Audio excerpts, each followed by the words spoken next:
Hello and welcome to C1 in 30 minutes. This is a revision video for students taking the C1 paper. We'll start by looking at indices and surds.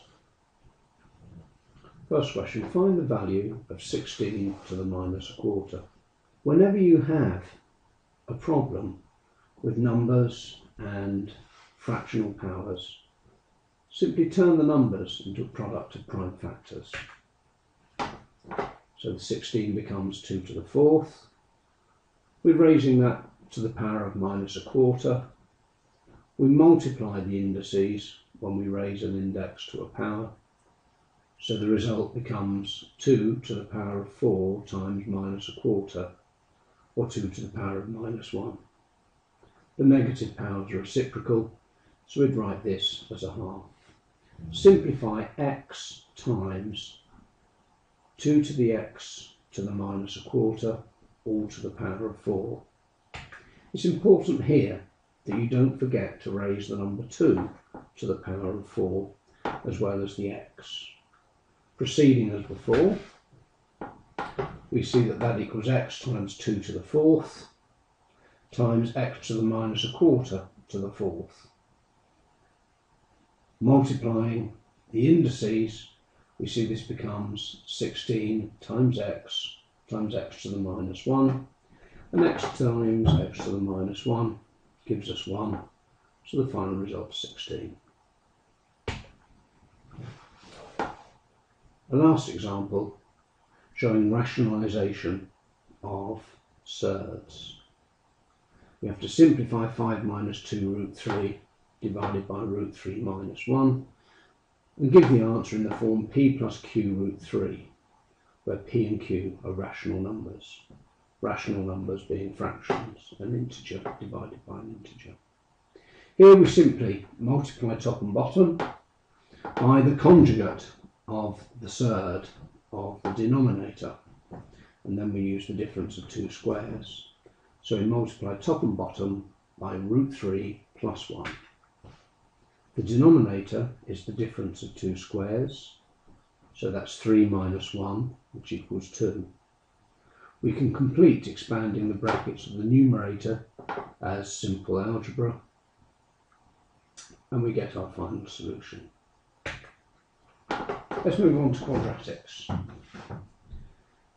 We're given the equation x squared plus k minus 3x plus 3 minus 2k equals 0, where k is a constant, and we're told that it has two distinct real roots. We have to show that k satisfies the quadratic inequality k squared plus 2k minus 3 greater than 0. Just refresh ourselves the key point. The discriminant of the quadratic will tell us the form of the roots.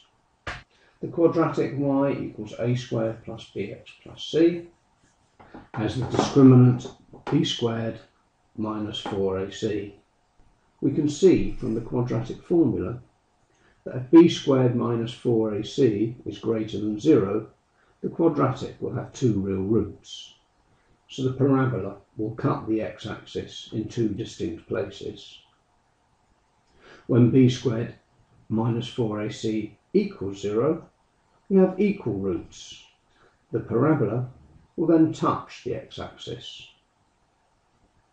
And if b squared minus 4ac is less than 0, it's not possible to calculate a real result for the square root of b squared minus 4ac, and this gives us the case where there are no real roots.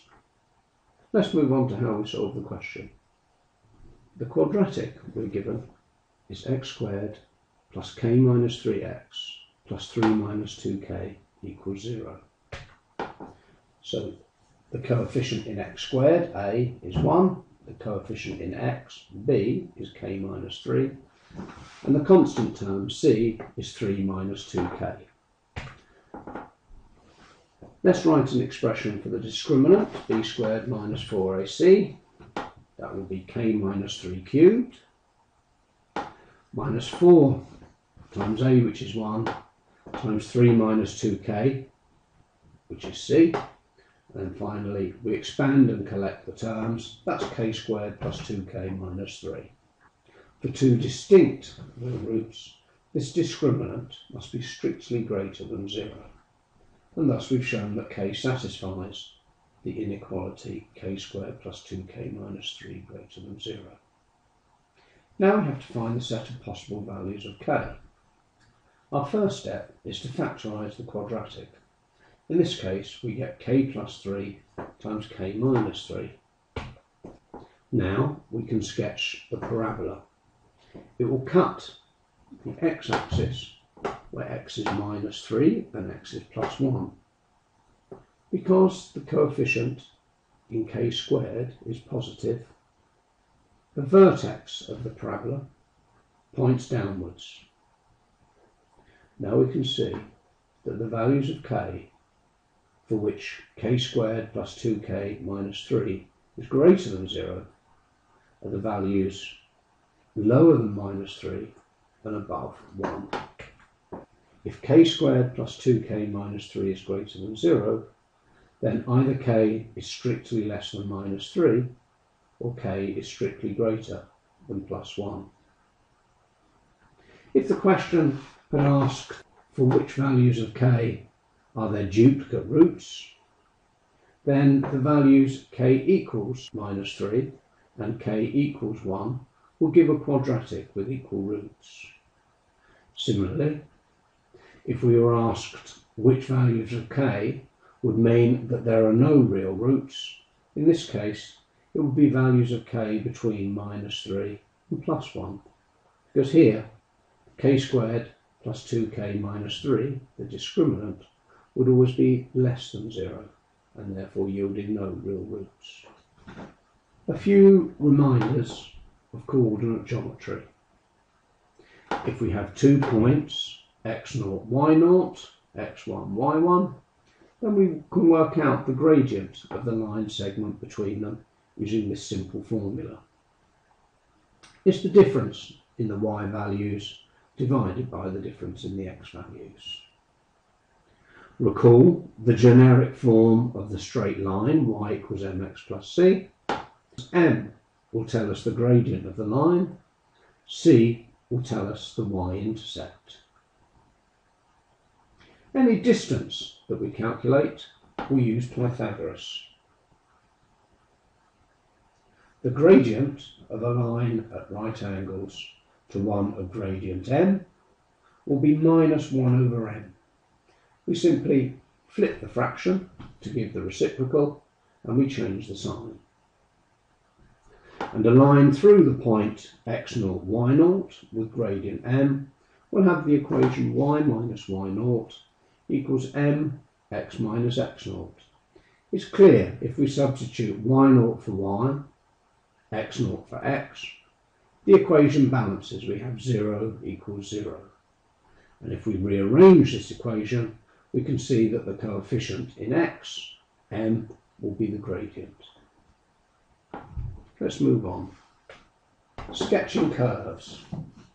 We're told a curve has an equation y equals x plus 1 times x plus 3 squared. We're asked to sketch the curve showing the coordinates of the points at which C meets the axes. The roots are x equals minus 1, x equals minus 3. If we put these values in here, clearly y will be 0. And also we note that because the x plus 3 term is squared, the x minus 3 root is a duplicate root. So it will touch the axis rather than cut the axis. When x equals 0, we can see that y will be 1 times 3 squared, which is 9. So this gives us the information that we need to plot the curve. So here we draw the axes, we mark the points where the roots occur.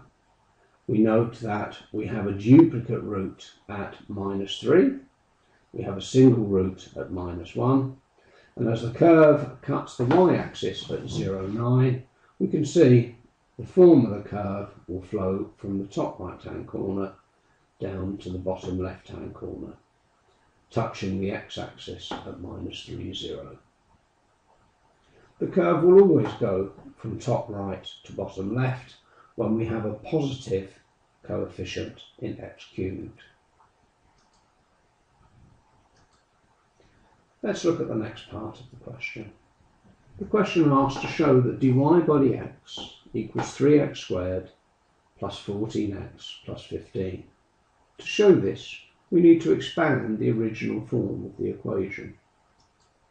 Expanding, we will show that y equals x cubed plus 7x squared plus 15x plus y, which when we differentiate term by term gives us the required result.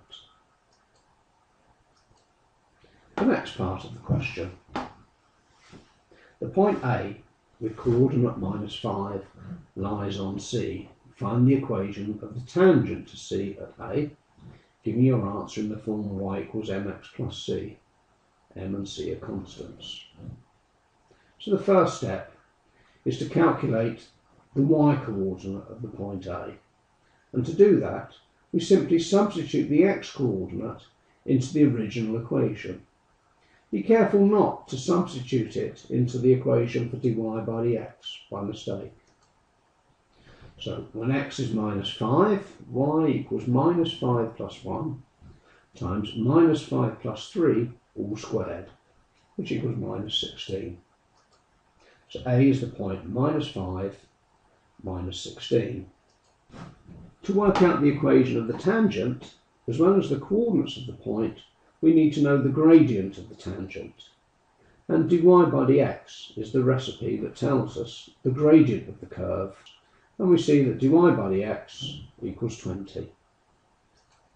So we can simply write the equation y minus -16, or y plus 16, equals 20, x minus -5, or x plus 5.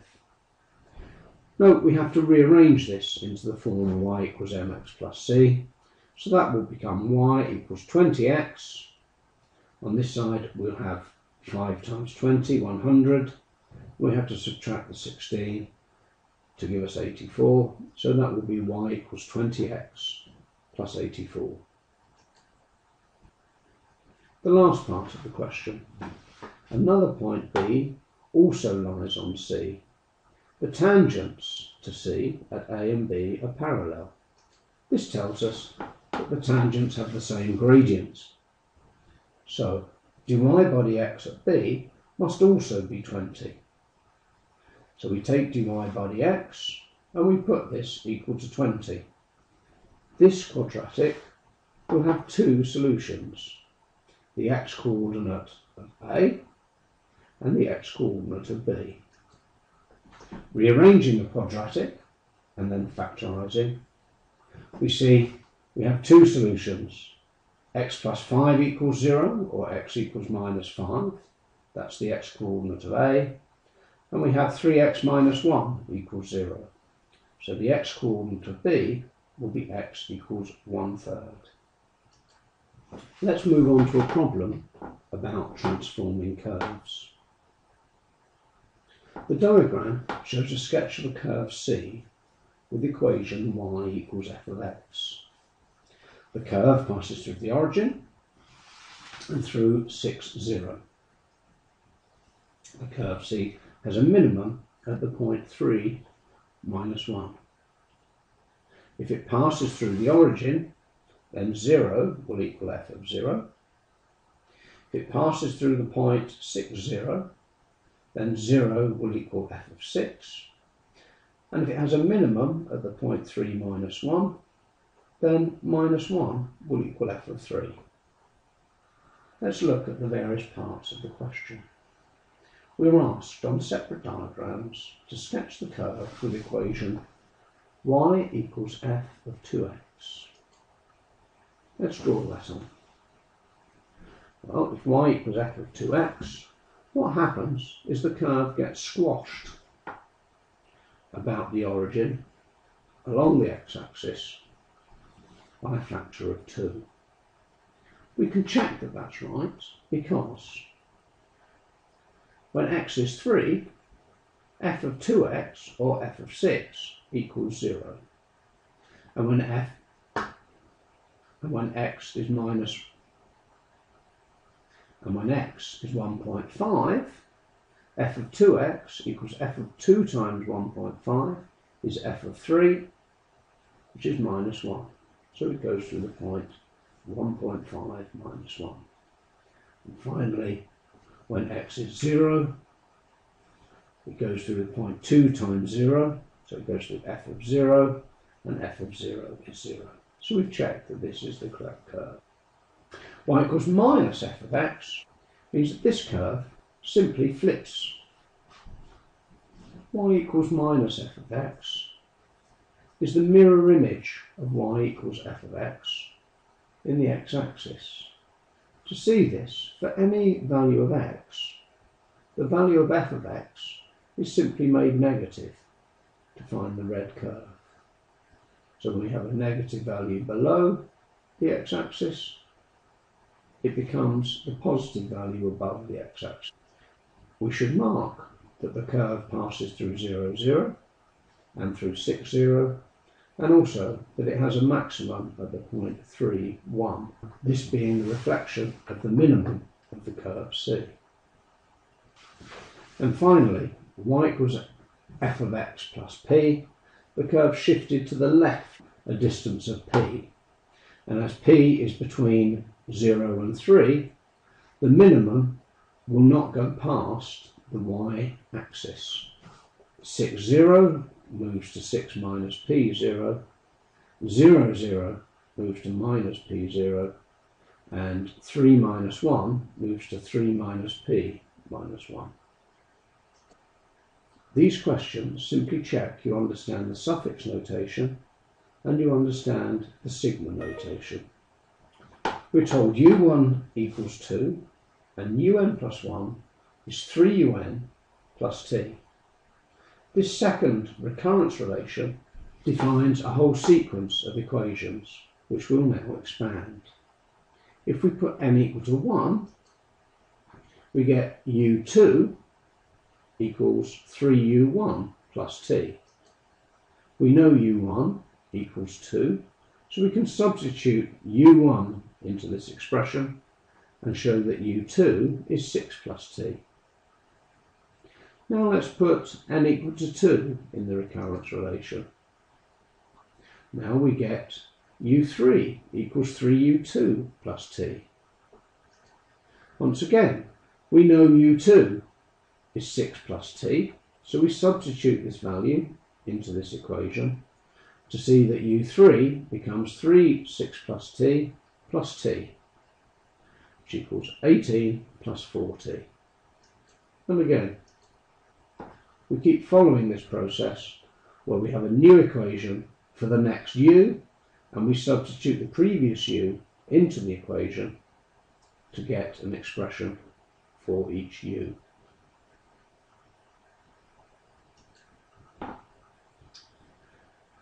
You will often be asked to calculate something like sigma between I equals 1 and 3 of ui. You need to know that this means the sum of u1, u2 and u3. So each ui from I equals 1 to 3 in steps of 1. We can easily calculate the sum sigma I equals 1 and 3 of ui by substituting in the values for u1, u2 and u3, collecting like terms for our final result. When solving a problem involving an arithmetic series, you should always relate the sequence or sequences given to the generic sequence. Here's the generic sequence: a plus d, a plus 2d, a plus n minus 1d. The first term is a. The common difference between each successive term is d, and consequently the nth term is a plus n minus 1d. You may be asked to calculate the sum to n terms of this generic sequence. There's a straightforward trick that allows us to do this. We write s equal to a plus a plus d plus a plus 2d dot dot dot plus a plus n minus 1d. Then we simply write s again, but we swing round so that the last term becomes the first and the first term becomes the last. Then we add these two equations. When we add the equations, we find from the left-hand side we get 2s, and then adding the first to the last term, we get 2a plus n minus 1d. Adding the second term to the second to last term, we also get 2a plus n minus 1d. And so on. Every pair of terms that we add together, we always get the same result, 2a plus n minus 1d. So we see we have n copies of 2a plus n minus d, so that's n times 2a plus n minus 1d, but this equals 2s. So the value of s will be half, so we divide by 2. So we get n over 2 times 2a plus n minus 1d. Well, sometimes it's more convenient, if we know the first and the last term of the series, to use the formula n over 2 times the first plus the last. Always try to work out a and d, and possibly n, as the first step of solving your problem.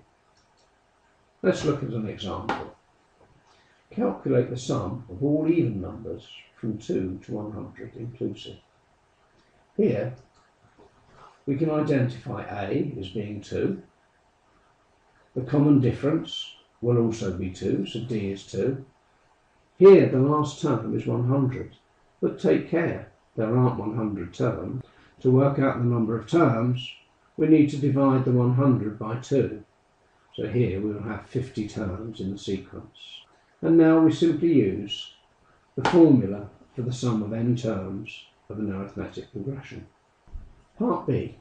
We're given an arithmetic series k plus 2k plus 3k dot dot dot plus 100, where k is a positive integer and we're told that k is a factor of 100.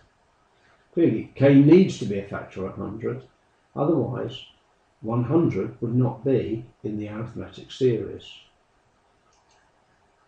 Again, the first step is to write down the value of a, which is k, the first term, the value of d, the difference, and the difference is k, and then the number of terms.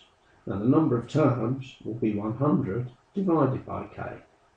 So we found, in terms of k, an expression already for the number of terms in the sequence.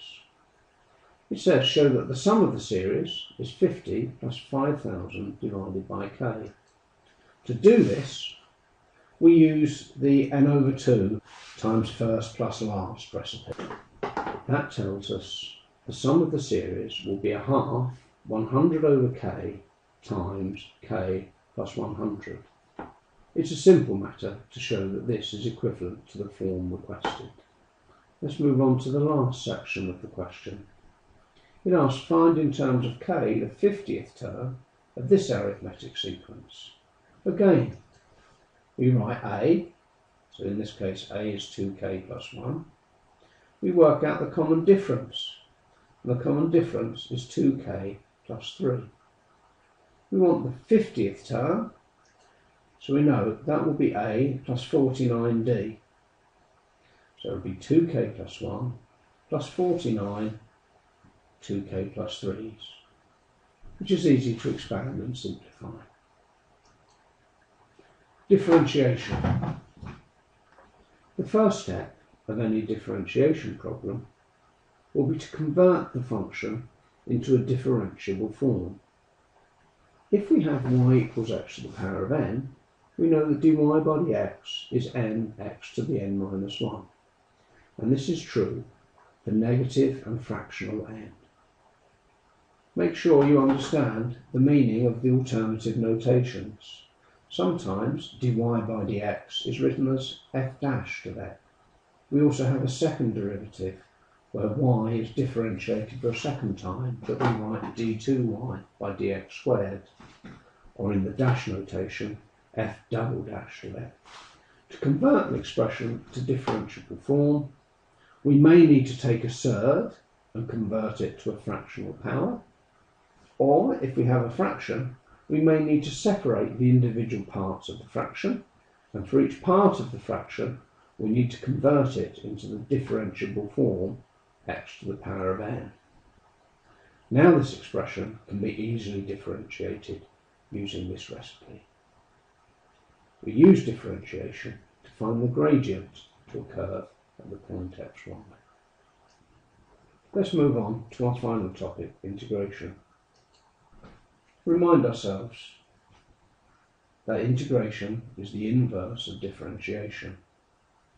So if y is x to the n, the integral of y dx is x to the n plus 1 divided by it, and we must add a constant of integration c. Let's look at this example.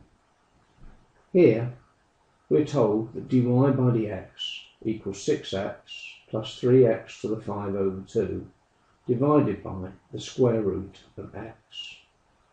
We must convert this into an integrable form. To do that, we're given a hint in the first part of the question. We take this fraction, we separate out the two numerators over the common denominator. So now 6x over root x gives us x to the half, and 3x to the power of 5 over 2 divided by x to the half gives us 3x squared. We can now apply the integration rule to each of these terms, giving us y equals 12x to the 3 upon 2. The 12 comes from 6 divided by half, plus x cubed, plus a constant of integration c. To calculate the constant of integration, we're told y equals 90 when x equals 4. Therefore we can substitute that into this expression and calculate the constant of integration c to substitute back into this expression. Another form of the same type of question is we're told that the curve of the equation y equals fx passes through the point minus 1, 0. And we're given that f dashed x, that's dy by dx, the derivative, equals 12x squared minus 8x plus 1.